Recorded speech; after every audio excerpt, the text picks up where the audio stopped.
Assembly has passed a resolution.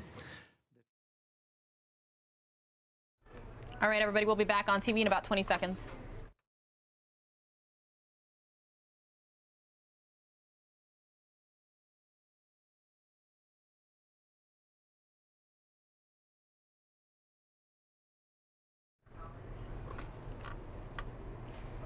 All right, everybody, here is the other top story that I wanted to talk about with Ron Hoon, but we decided to take that State Department news conference in regards to Venezuela live. A Union Pacific train derailed in southern Minnesota this morning, spilling diesel fuel and sparking a fire. A Union Pacific spokeswoman said one locomotive and 12 cars came off the tracks in Le Sueur shortly before 5. 2 crew members were taken to the hospital as a precaution. That spokeswoman said no diesel spilled into the Minnesota River, but crews with Minnesota Homeland Security and Emergency Management Services plan to put an absorbent boom in the water as a precaution. Of course, the cause of the derailment remains under investigation, but their version of Skyfox out there in Minnesota capturing those images this morning. Again, thanks so much for being with us here on News Now.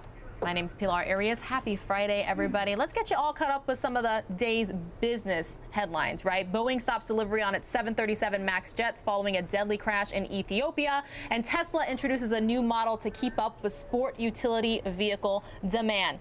Tracy Carrasco has more in today's Morning Business Outlook. The S&P 500 snapped a 3-day winning streak on Thursday, edging lower as the Dow and NASDAQ ended just slightly higher. All 3 major averages up at least 1% so far this week. Boeing now temporarily stopping deliveries of its best-selling 737 MAX jet. However, production of the planes will continue. The move comes after dozens of countries grounded the jet following 2 fatal crashes in 5 months, the most recent one last Sunday in Ethiopia.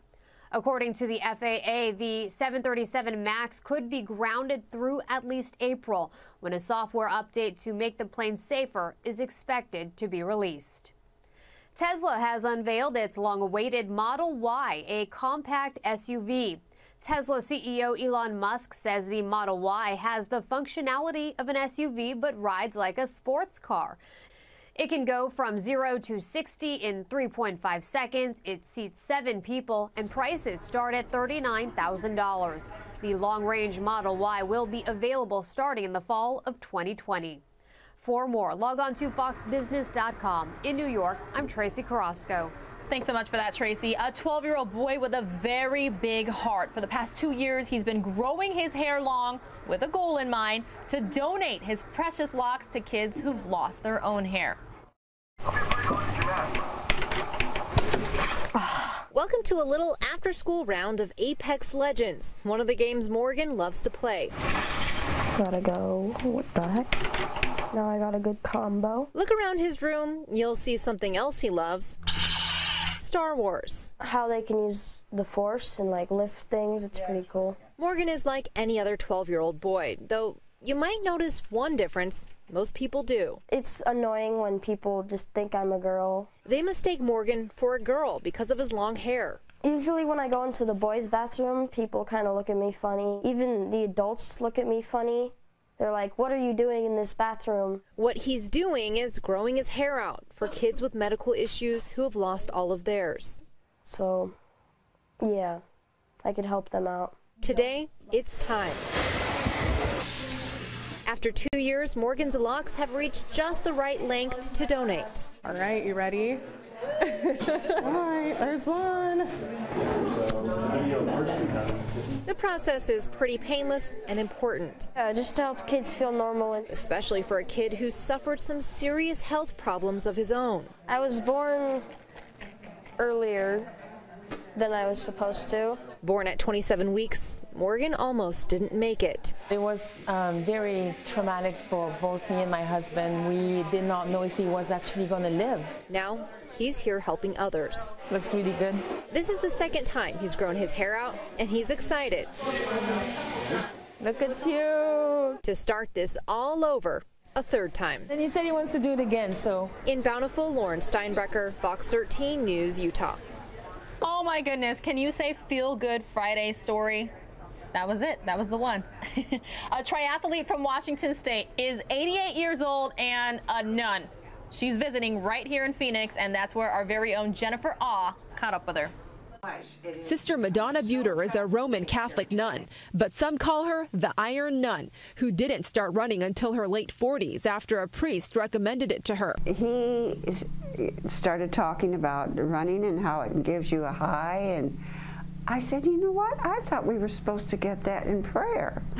After running for a few years, she didn't compete in her first triathlon until she was 52 years old, but wanted to show it's never too late to find your passion. I said, no. But you know, the more you protest something, it kind of hangs on. So that's what happened. And so when it comes to her relationship with running, it wasn't love at first sight. But fast forward to 2019, she's completed not 1 or 2 triathlons, but a whopping 390 of them. Looking back on what I did, I said, how in the world did you ever do that? I'm amazed, because I thought nothing of it while I was doing it. Sister Madonna has earned 7 world titles and 6 national titles in her age group. Residing in Washington State, she made the trek to Arizona for the 2019 Try the Cure event in Anthem. She may have retired, but still keeps busy inspiring others and will be cheering on the competitors this weekend, knowing all too well the hard work it took to make it to the finish line. So you have your ups and your downs, your lows and your highs. And to me, it was just a progression of life. And I love to be out in Mother Nature, surrounded by her beauty. In terms of how she fueled her body during training, she says she ate a lot of raw fruits, vegetables, garlic, and protein powder, plus a healthy dose of the Holy Spirit. Oh man, I want to be like her when I grew up. I also love nature and the outdoors. That's what I meant to say. Hiking, biking, that sort of thing. Love it. All right, this next top story we have for you. Some parents stunned after a school district in Washington bans unpasteurized kombucha tea. And as Fox's Steve Kiggins explains, the ban is over the small alcohol content in the drink. I think there's much more important things that we could be worried about in the school district than kids drinking kombucha in school. Elizabeth Goff says she recently got this letter, and so did other Arlington school district parents in early March, reminding them not to allow their kids to bring drugs or alcohol, including unpasteurized kombucha tea, onto school property. Parents were stunned because kombucha is a probiotic drink, and we were like, what? But Goff says most kombucha tea sold in stores usually only has a trace of alcohol. In fact, if the tea has more than 0.5% alcohol per volume, it must be regulated by the feds. If there was enough alcohol left in it to be considered an alcoholic beverage, you couldn't just buy it over the counter. You'd have to have identification. You'd have to be 21. The district's letter cites school board policy, which is modeled after the Washington State School Directors Association, which bans unpasteurized kombucha tea, which contains a small amount of alcohol. All right, so it'll be 545. Glory Bucha in downtown Arlington is about 1.5 years old, and it's the first kombucha brewery in Snohomish County. There's a saying that history repeats itself. And I tell you, this is something that has definitely repeated itself. Kombucha is centuries old, but its popularity is on the rise. Owner Lowell Profit says in order for kombucha to earn its name, it will always have a trace of alcohol. It's even listed on their own labels. However, it's very low. It's nothing that you can get drunk off or get woozy. How can we change it? Meanwhile, Goff says she and a couple dozen other parents are banding together to ask the district to reverse this policy. She believes kombucha has health benefits that outweigh any trace of alcohol. Kombucha is not going to kill our kids, and can we please let our kids continue to drink it? Now, a district spokesperson told me that the school board here is always open and willing to listen to the concerns from the public. Their public meetings are typically held on the 2nd and 4th Mondays each month here in Arlington. In Snohomish County, Steve Kiggins, Q13 News. Remember, News Now isn't just live on Fox 10 Extra right now. We're also simulcasting on YouTube, so you never know who's watching or where. Expect to see some major changes if you're planning to attend tomorrow's St. Patrick's Day Parade in downtown Chicago. Fox's Dane Plako reports. At Plumbers Hall, they're in full parade mode. Bagpipers piping and a test for that mysterious dye that turns the Chicago River green. And you can see it's an orange dye to start out with. But there's another tradition parade organizers want to end this year, public drinking. The Plumbers Union, which has run the event for more than 60 years, has noticed an uptick in drinking along the parade route over the past couple years, and the bad behavior that inevitably follows. So this year, they're doing something about it. We want to make sure that this parade is a fun family event. For the first time, the parade route down Columbus will be barricaded, and the 500,000 parade goers will only be able to enter at 2 controlled checkpoints at Jackson and Ida B. Wells. That's the new name for Congress. All bags and purses will be hand-checked, and no alcohol will be allowed on the parade route. We're being proactive here as opposed to being reactive, so hence the reason why we're going to be checking bags, and if anybody comes with any alcohol, you're not allowed into the parade site. As for that mysterious dye, what is this stuff anyway? That's a top secret formula. Come on. No, couldn't tell you. But he did tell me they only use 150 pounds of this stuff for the entire river. Very little dye takes to make things real bright green. A little goes a long way. A little goes a real long way. And if you want to see them actually dye the river green, that'll happen at 9 o'clock Saturday morning. The best place to see it, right here on the Riverwalk between Michigan and State. Dane Placco, Fox 32 News. So it goes in red, but it turns the river green.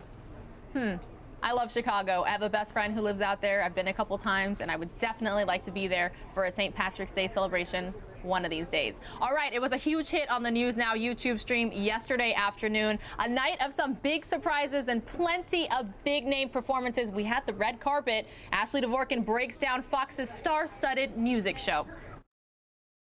The iHeartRadio Music Awards, bringing out the industry's biggest players to rock the house and receive their highest honor.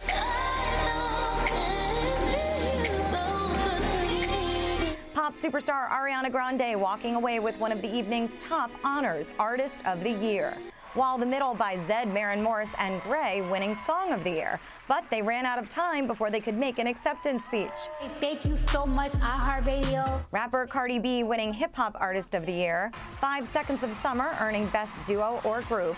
Halsey grabbing the Fangirl Trophy. I can't see the use in me crying. Among those taking the stage to belt out their hits, John Legend, Casey Musgraves, Backstreet Boys, and Alicia Keys, with an adorable cameo by her son. Keys also receiving one of the special props of the night, the Innovator Award. Taylor Swift honored with Tour of the Year, and country superstar Garth Brooks proudly accepting the Artist of the Decade Award after singing his famous tunes with a celebrity guest star, Chris Pratt. And host T-Pain running the show while not missing an opportunity to put back on his Masked Singer monster costume.